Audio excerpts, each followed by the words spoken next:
اور اگر آپ نے حدیث کی اہمیت کو سمجھنا ہو تو ایک ایک واقعہ ہی انسان کی زندگی کو بدلنے کے لیے کافی ہے۔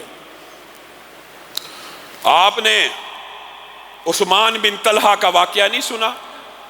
سب ساتھی اس واقعے کو بھی یاد رکھے۔ رسول اللہ صلی اللہ علیہ وسلم نے جب مکہ کو فتح کیا تھا، مکہ کو فتح کرنے کے لیے آئے، خانہ کعبہ کا دروازہ بند پایا، کہا کہاں پہ ہے عثمان بن طلحہ؟ کہا وہ تو اپنے گھر میں چابی بھی ساتھ لے گیا۔ رسول اللہ صلی اللہ علیہ وسلم نے بلال کو بھیجا کہ جاؤ عثمان بن طلحہ کو ذرا پکڑ کے لاؤ۔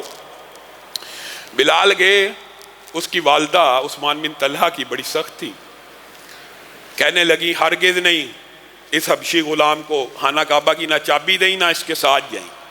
کچھ دیر گزر گئی تو رسول اللہ صلی اللہ علیہ وسلم نے حضرت عمر کو کہا جا ذرا پتہ کر بلال کو گئے ہوئے بڑا ٹائم ہو گیا ہے، ابھی تک عثمان بن طلحہ کو لے کے نہیں آیا۔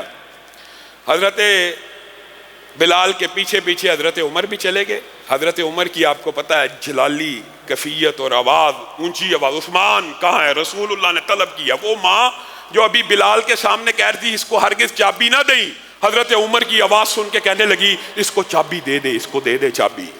کہا چابی نہیں لینی، اس کو ساتھ لے کے چلنا ہے۔ رسول اللہ صلی اللہ علیہ وسلم نے چابی نہیں منگوائی، عثمان بن طلحہ کو طلب کیا ہے۔ عثمان اتنی بات کا خیال صحابہ رکھا کرتے تھے، ورنہ چابی لے کے آ جاتے۔ عثمان بن طلحہ کو ساتھ لے کے گئے، انہوں نے دروازہ کھولا، رسول اللہ صلی اللہ علیہ وسلم نے جو عبادت کرنی تھی کر کے باہر آئے اور کہنے لگے کہاں عثمان بن طلحہ؟ کہا وہ تو روتا ہوا اپنے گھر کو واپس چلا گیا۔ کہا پھر بلا کے لاؤ۔ عثمان کیا ہمیں چابی دے کے راضی نہیں تھے، خوش نہیں تھے جب مجھے پتا چلا روتے ہوئے چلے گئے ہو؟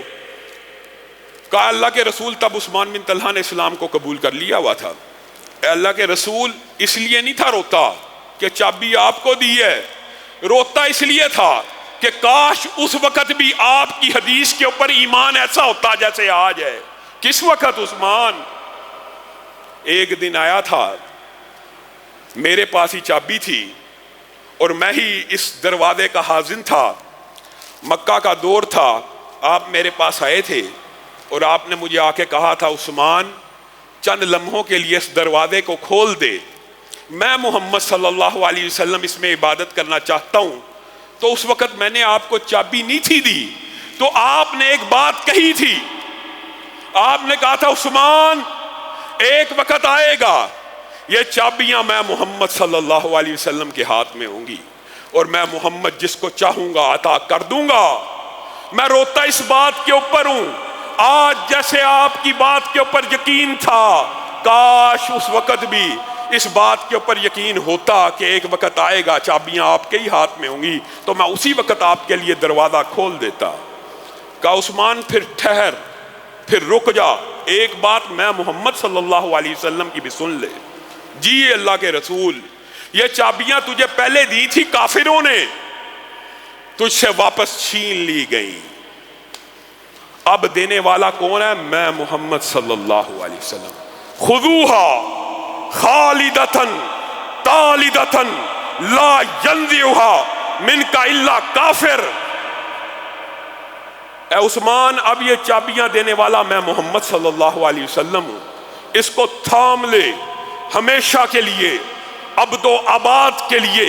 یہ چابیاں تیرے گھر میں رہیں گی یہاں تک کہ ایک کافر آئے گا جو تیرے سے یہ چابیاں چھین لے گا۔ یہاں پہ آپ نے رکنا ہے۔ یہ چابیاں میں تجھے دیتا ہوں ہمیشہ کے لیے، کہاں رہیں گی؟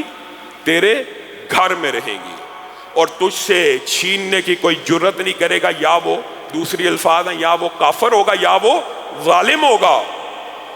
آپ حیران رہ جائیں گے، رسول اللہ کی اس ایک حدیث کے بدلے میں بڑی بڑی حکومتیں آئیں۔ آپ کو پتہ کرامتیوں کی، بڑے بڑے بدعقیدہ لوگوں کی بھی حکومتیں آتی رہیں جاتی رہیں، لیکن رسول اللہ کی اس حدیث کی وجہ سے کسی کو یہ جرت نہ ہوئی کہ عثمان بن طلحہ سے چابیاں واپس لے لے، کیونکہ وہ ڈرتا رہا اگر میں نے چابی واپس لی تو میرے پہ یہ حدیث فٹ ہو جائے گی کہ میں کافر ہوں، میں ظالم ہوں۔ آج بھی آپ حیران رہ جائیں گے، 1440 برس بیت چکے ہیں، 1440 برس آج بھی چابیاں اگر موجود ہیں عثمان بن طلحہ کے گھر میں موجود ہیں، اور جو بھی کھینچے گا اس کی سب سے بڑی نشانی یہ ہوگی یا وہ کافر ہوگا یا وہ ظالم ہوگا۔ یہ حدیث رسول کی حجیت، آج بھی چابیاں عثمان بن طلحہ کے گھر میں ہیں، چابیاں تیرے پاس رہیں گی، تیرے پاس رہیں گی، میں محمد صلی اللہ علیہ وسلم نے عطا کی ہیں، اب تجھ سے کوئی نہ چھین سکے گا، اگر کوئی چھینے گا وہ کافر ہوگا یا ظالم ہوگا۔